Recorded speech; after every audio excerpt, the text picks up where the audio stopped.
Cheating wife before and after wedding plus the death of my friend. Welcome to another video on the Gossip Corner.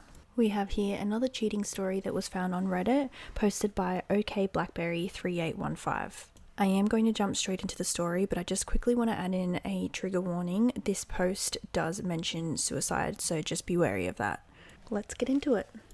Me, 26-year-old male, and my wife, 25-year-old female, have been married just over a month. My friend, 25-year-old male, worked with me for 3 years and was one of my best friends.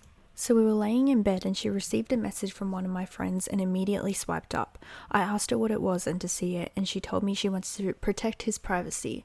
I reminded her that she's my wife and we should never hide anything, especially messages from other dudes. She freaked out, saying, "You don't trust me, I can't believe this, I'm sleeping on the couch," and she deleted everything off her phone between him and her and blocked him on everything.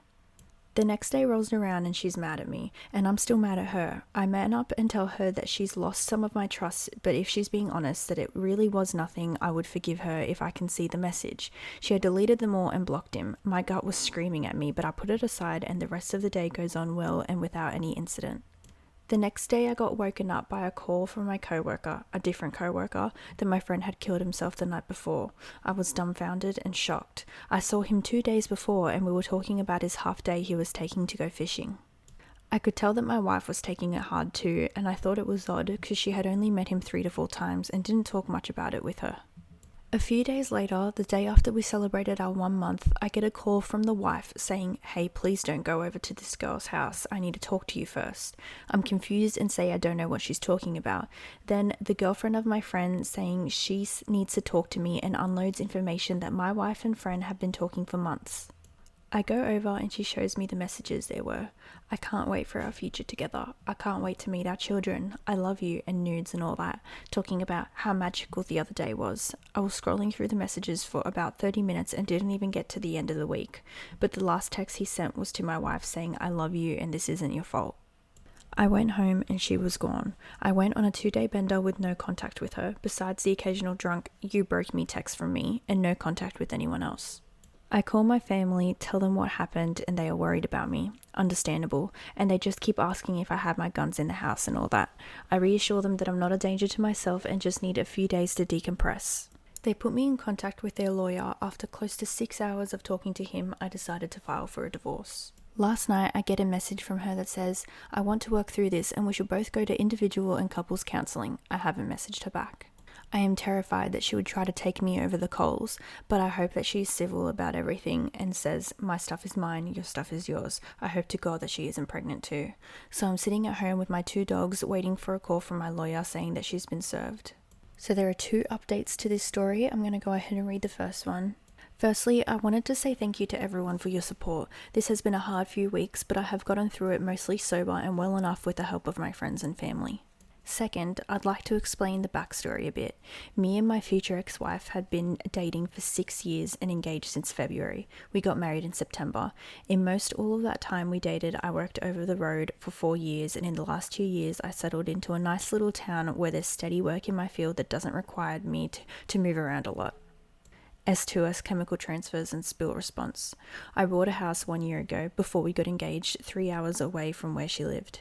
Third, the man that she cheated on me with was a good friend of mine. He lived in the same town that I had settled in and we were fishing buddies for 2 to 3 years. I got him a job with me and we worked together for 3 years. I've had him and his girlfriend over at my place for dinner and have been over at theirs for dinner multiple times. I didn't invite him to our wedding because of a joke he told where the punchline was about effing someone's wife, and he stared at me for 1 or 2 seconds too long and it made my stomach churn. Fourth, I discovered that my wife broke things off with him the day before he committed suicide, and that my wife was the last person he texted before doing the deed. Here's the update. I'm trying to fill in details of the last week or 2, so I have been mostly sober the last few weeks, only going out occasionally and to be out with friends, no sad home alone or sitting at the bar alone drinking. I did not attend the funeral or memorial service for the recently departed. I've been trying to keep my contact with my wife to as little as possible, answering questions about health insurance and other similar things. Shortly after my first post, I hired a lawyer and had him start writing up the paperwork for a divorce. 3 to 4 days after she left, I was told by my friend that my wife texted her and said she was in hospital for a suicide attempt. An hour later, I got a text from my wife saying she was released because she promised not to hurt herself to the staff. I think she was lying. That's not how hospitals in the area deal with life-ending attempts. Day later after that, I got the Apple Watch from the departed man's girlfriend, which had messages dating back to about the day that we got back from our honeymoon early October. I gave the watch to the lawyer and he has all of the messages and pictures now for the case. As for anything before that date, they both deleted messages so I can't see them till we get the phone back from the police. There was really no other communications besides setting up a time when she could come and get more of her clothes. Me and the departed man's girlfriend have talked occasionally and I've thanked her for telling me, even though I know it must have been extra heartbreaking for her. I'm going to be gifting her a lot of stuff, or just probably anonymous cash in the mailbox to help her and her daughter out. The divorce was filed on the 22nd of October and she should be getting served soon, by the end of today, the 29th of October, or by next week. I still do not think she knows about my plans of divorce and I'm fine with that. The lawyer said that our state is at no fault state, so technically she would have the ability to try and claim half of my things, but since the marriage was so short, the judge will just separate us with our things from before the marriage. I'm not looking to go after anything of hers. I don't want her car, I don't want her money, not that she has any. I just want to keep my house, car, dogs, and retirement, and I just hope to God that she's not pregnant. So that's about all that has happened in the last few weeks. I'll answer comments and messages to the best of my ability and give an update rather soon. Thank you all. Update number 2. So after a while, more and more people from work started telling me that they knew about the affair, but didn't want to tell me because it wasn't my place or I didn't want to make things awkward. Apparently, the guy was not quiet about it and was sending her nudes around work. So I've heard guys come up showing my wife saying, "Hey dude, isn't this your wife?" I also learnt that she sent him money a couple of times, part of money that I had sent her to pay for the wedding, and they had been continually calling each other 3 to 6 times a day for months, and at some point they had gotten a hotel room together sometime in August or September. She has continually lied until I bring up another fact and another fact, so I just stopped contact. She may be coming over tomorrow or this weekend to get some of her things. I have a friend coming over to basically supervise, so she can't say I did anything. I have most of her stuff packed up. She got served this weekend and I couldn't be happier, although everything honestly seems bland and bleak. I spent the last 6 years of my life dedicated to her. We were planning our future and she threw it all away, and she really thought that there would be some sort of semblance of forgiveness and a relationship and that we could heal together after this, before she got served. I have my family and certain friends to thank for their constant love and support. I wanted to thank each and every one of you for your advice and support through this time of my life. Wow, my heart really goes out to OP here.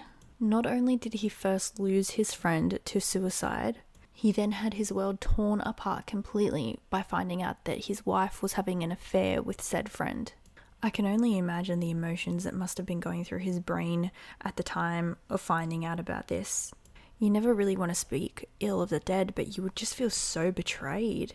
And to later find out that this said friend was going around bragging about the fact that he was sleeping with his wife as well is just disgusting and honestly humiliating. It makes me really angry as well, the fact that so many people knew that this affair was going on and nobody thought to tell him. If you know that someone is being cheated on, you tell them. I'm so sick of people using the excuse of, I don't want to get involved, or it's not my place. Who the hell cares? Just let that person know. And I know there's always a risk of, that they'll shoot the messenger. But honestly, who cares? It's still better that they know. How could so many people have let this man walk down the aisle with this woman when they knew what was going on behind closed doors?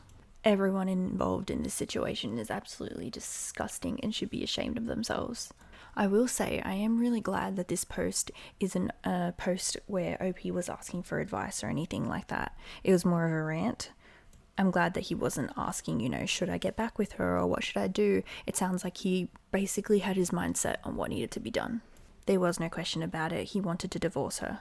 And that can't be easy. I feel like it's very easy to look from the outside and think, just leave that person. Who cares? Don't be such a pushover. Don't be such a doormat. But when you are actively in that position, it's completely different. It's hard, to let go of the person that you just dedicated your whole entire life to. And nobody at the time ever thinks that their partner could be capable of doing something so heartless and hurtful. But OP was very headstrong and he knows that he deserves better, and he served her with those divorce papers, and I couldn't be prouder.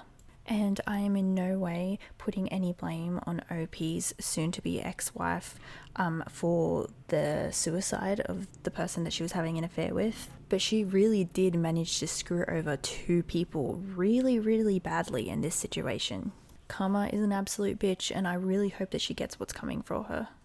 I'm going to get into some of the comments now. Adara Rose Omnibus commented, "The only reason she wants back with you is because she can't have him. Please remember that, and I think that you can get an annulment."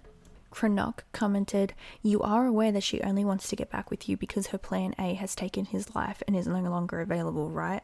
I am very sorry that you are in this position. No one deserves this. If she should be pregnant, then demand a DNA test before you do anything else. Stay in close contact with your lawyer and do exactly what they tell you to do. Take care to never be in a situation where you are alone with her. Who knows what she's up to? Change the locks of your house so that she can't come over and surprise you. Don't message her back. She had her chance and made her decision months ago. You need to protect yourself now. Please stay away from alcohol and drugs. They won't help you now. You need a clear head now more than ever. Ask friends or family for support and to spend time with you. Don't be alone all the time. You are worth so much more than to be treated this way. Please go to a doctor and get tested for STDs. It's better to be safe than sorry."